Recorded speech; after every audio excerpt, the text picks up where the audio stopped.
Assalamualaikum warahmatullahi wabarakatuh.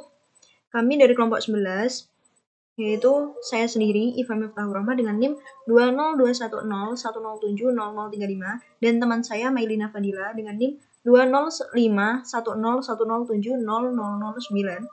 Kami akan menjelaskan tentang JavaScript condition, yaitu if, else, and switch. Untuk yang pertama yaitu if, else. If else ini yaitu pernyataan yang digunakan untuk menguji sebuah kondisi dan kemudian mengeksekusi pernyataan tertentu bila kondisi tersebut terpenuhi dan mengeksekusi pernyataan lain bila kondisi tersebut tidak terpenuhi.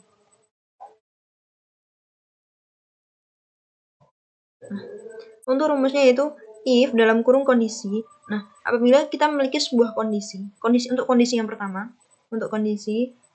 lalu dalam blok kurung kurawal. Nah, di dalam kurawal ini akan berisi tentang sebuah pernyataan pertama apabila kondisi tersebut terpenuhi.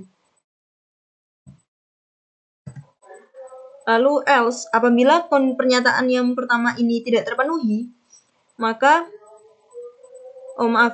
apabila kondisi yang pertama itu tidak terpenuhi, maka else di luarnya yaitu berisi tentang dalam kurung kurawal pernyataan kedua apabila kondisi tidak terpenuhi. Nah, kondisi sendiri adalah ekspresi JavaScript yang menghasilkan evaluasi yang memiliki nilai boolean true atau false. Nah, apabila else ini tidak diisi, maka output yang dihasilkan tidak akan bekerja. Maksudnya kondisi ini tidak akan ditindaklanjuti. Nah, apabila else kondisi ini tidak terpenuhi, tetapi else ini diisi, maka output tetap akan ditindaklanjuti dengan menghasilkan pernyataan kedua. Nah, untuk selanjutnya yaitu apabila ada kasus yang melibatkan lebih banyak kondisi, maka kita dapat meletakkan pernyataan if lain setelah else. Nah, untuk formulanya yaitu if dalam kurung kondisi yang pertama, tutup dalam kurung kurawal, blok dalam kurung kurawal, pernyataan pertama dieksekusi bila kondisi pertama terpenuhi. Lalu blok else if dalam kurung kondisi kedua, dalam kurung kurawal, pernyataan kedua dieksekusi bila kondisi yang pertama tidak terpenuhi. Lalu tutup kurung kurawal, blok else dalam kurung kurawal, berisi pernyataan ketiga dieksekusi bila kondisi kedua tidak terpenuhi. Nah, selanjutnya yaitu lanjut ke contoh untuk lebih jelasnya.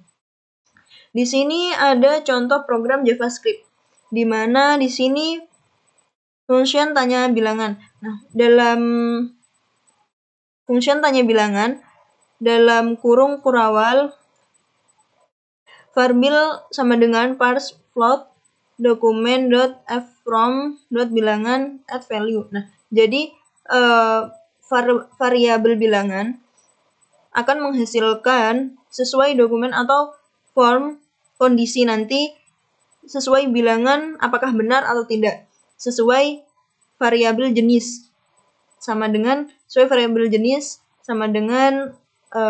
tanda petik. Jadi variabel bilangan nanti outputnya nanti akan menghasilkan sesuai variabel jenis yang sudah diisi.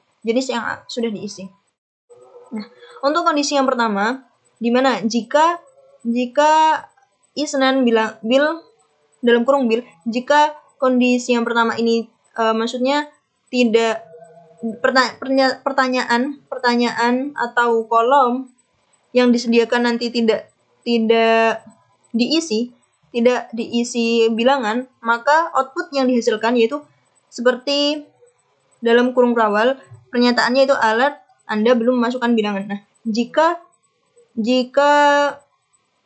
pertanyaan atau form bilangan belum diisi dengan sebuah bilangan, maka output yang akan dihasilkan yaitu Anda belum memasukkan bilangan.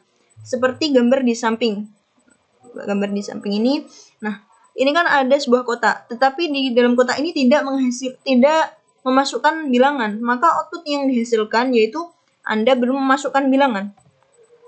Seperti formulanya itu, if is non-bill. Apabila tidak memasukkan bilangan, maka outputnya akan menghasilkan Anda belum memasukkan bilangan. Nah, sesuai. Nah, namun ada kondisi yang kedua, yaitu if dalam kurung bill lebih dari 0. Blok kurawal dalam kurung kurawal jenis sama dengan adalah bilangan positif. Nah, untuk kondisi yang kedua ini, apabila kita sudah memasukkan bilangan dalam form dan bilangan tersebut, semisal kita memasukkan bilangan 4, semisal. Nah, bilangan keempat ini berarti kan tidak sesuai dengan kondisi yang pertama. Kondisi yang pertama yaitu hanya menunjukkan apabila tidak memasukkan bilangan. Nah, apabila memasukkan bilangan, nah bilangan tersebut lebih dari 0, misal 4, kita masukkan, maka outputnya akan menghasilkan adalah bilangan positif, seperti gambar di samping. Nah, ketika kita masukkan bilangan 42, maka output yang dihasilkan ini akan menghasilkan 42 adalah bilangan positif. Nah, semisal ada yang bertanya, apabila yang dimasukkan adalah bilangan yang kurang dari 0, bagaimana outputnya? Maka kita buat formula lagi. Berarti else if apabila bilangan dalam kurung bil kurang dari 0. Apabila bilangan yang dimasukkan 0, lalu kita masukkan pernyataannya dalam kurung kurawal jenis sama dengan adalah bilangan negatif. Maka bilangan yang kita masukkan, misal bilangan negatif 42, maka akan menghasilkan output negatif 42 adalah bilangan negatif. Semisal seperti contoh di gambar ini, di mana dalam form kita memasukkan bilangan negatif 42, maka output yang dihasilkan ini akan menghasilkan penanda negatif 42 adalah bilangan negatif, seperti itu. Jadi menyesuaikan. Nah, apabila ketiga-tiganya ini kita tidak memasukkan, maksudnya kita tidak memasukkan bilangan apapun, kita tidak memasukkan bilangan positif atau bilangan yang lebih dari 0. Kita tidak memasukkan bilangan negatif atau tidak bilangan yang kurang dari 0. Tapi kita memasukkan bilangan 0 itu sendiri. Maka tidak termasuk 3 kondisi ini. Maka kita memasukkan pernyataan di bawahnya, yaitu else dalam kurung kurawal jenis sama dengan adalah 0. Jadi nanti ketika kita memasukkan dalam form itu bilangan 0, maka output yang dihasilkan adalah 0. 0 adalah 0, seperti itu. Nah, tetapi jika output ini apabila bilangan, misal kita memasukkan angka, maka A adalah 0, seperti itu. Karena itu bukan bilangan yang. Jadi apabila selain bilangan yang dimasukkan, misal angka, maka output yang dihasilkan angka tersebut adalah 0. Akan menghasilkan pernyataan yaitu angka tersebut adalah 0. Seperti itu. Terima kasih. Untuk selanjutnya saya persilakan kepada teman saya untuk menjelaskan switch. Baik, selanjutnya saya Melina Fadila akan menjelaskan tentang switch.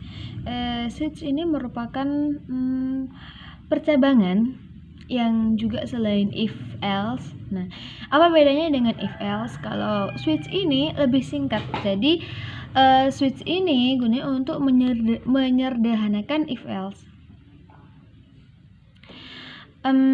Seperti itu.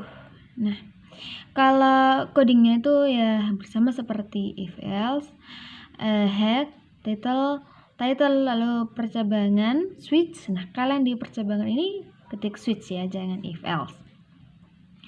Lalu sama saja seperti isinya, bisa dilihat seperti itu.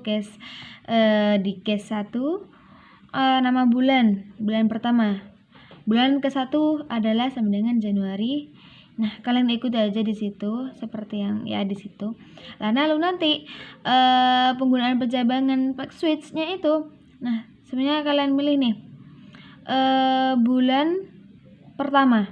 hitung. Nah, bulan pertama itu apa? Nah, di kolom sebelahnya itu kan ada bulan ke-1 sampai dengan Januari. Nah, itu sudah terdeteksi. Jadi switch ini emang sangat simpel. Maksudnya bukan simpel sih. Sangat sederhana daripada if else seperti itu. Ya, saya rasa itu saja yang dapat saya sampaikan. Terima kasih. Jangan lupa untuk lihat di PPT-nya ya, tentang codingnya itu kayak gimana, harus gimana, di mana tanda petiknya, lalu seperti apa, lalu setelah title tuh apa, setelah ini apa gitu. Jadi kalian lihat di PPT-nya secara rincinya seperti apa. Terima kasih. Wassalamualaikum warahmatullahi wabarakatuh.